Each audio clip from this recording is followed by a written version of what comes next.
Heyo, this week I've been looking at Taeko Ohnuki's Karapu no Aisu, arranged by the great Ryuichi Sakamoto. I can't pronounce Japanese.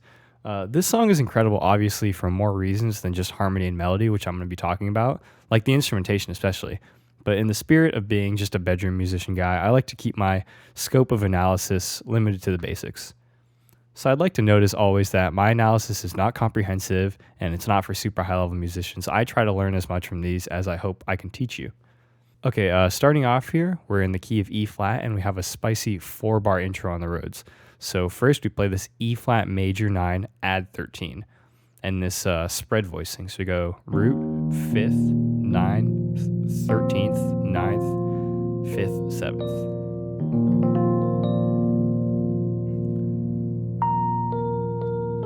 Then this D minor and this G7 are, if you haven't noticed already, a 2-5 relative to this C minor in the 3rd bar. This is a really good example of the idea of secondary dominance. If you don't know what that is, Google that real fast and then come back here to see more of them in action. So from here, we hit this really spicy E major 7 sharp 11. And I kind of like to think of this chord as the ending of this intro. So it sounds really distinctive. It isn't seen anywhere in the song, and after this chord we start playing in tempo. So this last bar is just a 2-5 to get up back to this 1. So this song has two similar progressions. Here's what I'm calling the A section. We start the same way as we did in the intro on our 1 chord, our E flat major 7, and then a 2-5 secondary dominant to get to our 6th chord.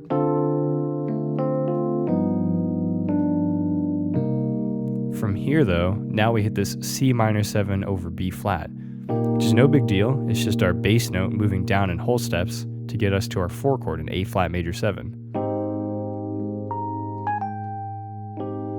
I really like hearing this chord as a breath in terms of the phrase of our progression.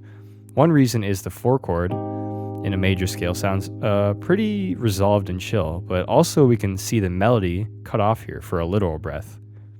So moving on, some of you might already notice another 2-5-1 secondary dominant figure coming in. Our 3 chord, this G minor 7, is the 2 relative to that F minor, and this C7 flat 9 is the 5 relative to it. So 2-5-1 to our F, similar to that 2-5-1 to that C minor just 3 bars before. Now this minor 4 chord is special. You might have noticed this isn't a diatonic chord, aka it isn't in our key of E flat, because in the key of E flat the 4th chord is A flat major, not A flat minor. And it isn't a secondary dominant for anything either. So what is it? Well, it's what you would call a borrowed chord. That is, it's borrowed from our parallel minor, E flat minor.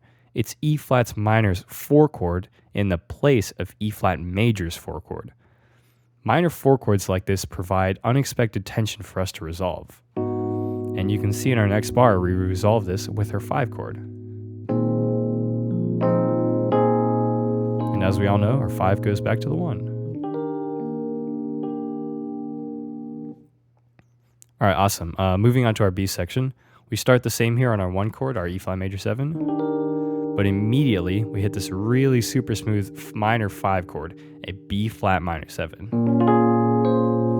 A lot can be said about this chord, but here specifically you can see, yep, you guessed it, another start of a secondary dominant 2-5-1. This B flat minor is the 2 relative to A flat, and this E flat 7 dominant is the 5 of the A flat, and then this A7 is just a little chromatic passing chord to our A flat major 7.